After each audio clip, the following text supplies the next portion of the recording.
Hi, it's Gab Dad. You were going to say that. Sorry, I was going to say that. Hi, it's Gab Dad. And we saw?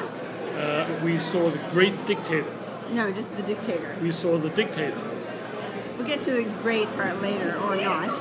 The Dictator, starring Sacha Baron Cohen, of course, of Borat fame, and more recently Bruno. And this is just another, it could almost be a trilogy of a foreign, very caricature of a character who's like a fish out of water tale.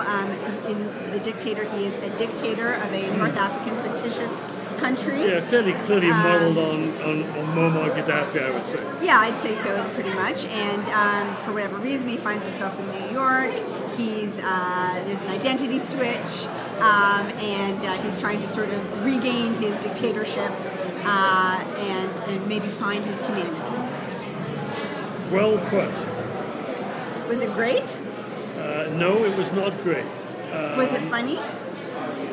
No, it was not funny. There were two or three places in the film where I kind of laughed a little bit, but basically, no, it was not funny. Why?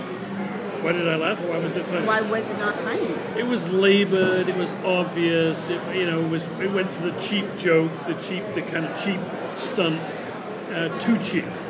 I just didn't think it was funny, and it had, to me, the feeling that it was all kind of thrown together overnight.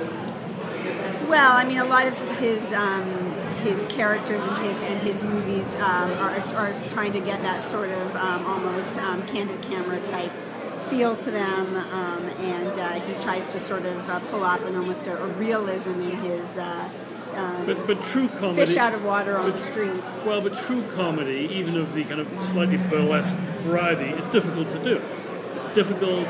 It requires a lot of great actors say comedy is harder than and this is not great comedy. This is sort of rather, for the most part, rather poor slapstick. I have to agree, a lot of it felt forced. I was almost tired of the character almost within the first 5 minutes, which is very poor for a comedy that's totally character-based. That's the problem with a lot of SNL spin-off films. You know, it's what's good for a skit is not good for a feature-length film. And so that was quite forced, and I agree a lot of the humor was forced and or cheap, although I did have some chuckles. As usual, Sacha Baron Cohen, there's some sort of jaw-droppingly, shockingly bad, you gotta laugh. Yeah, it's really in bad. I don't know what demographic this film is aimed at, but I'm guessing it's like the young and crude. Yeah, the young and crude. Yeah. But were you offended? Some people might take offense to some of this humor. I don't even think it's worth getting offended by this I wasn't kind of really humor. offended. I wasn't offended by it. I mean, some of it was sort of embarrassing, I think, which is different from being offensive. Well, it was embarrassing because it was just so stupid. Yeah, definitely not up to par. I was actually quite a fan of Bruno, if you want to check out my Bruno review from a couple of years ago. And Borat is, for better or for worse, probably held to the highest somewhat regard in those circles anyway. So this falls pretty short of the mark, unfortunately. It's disappointing. So how many dads would you give it? 2.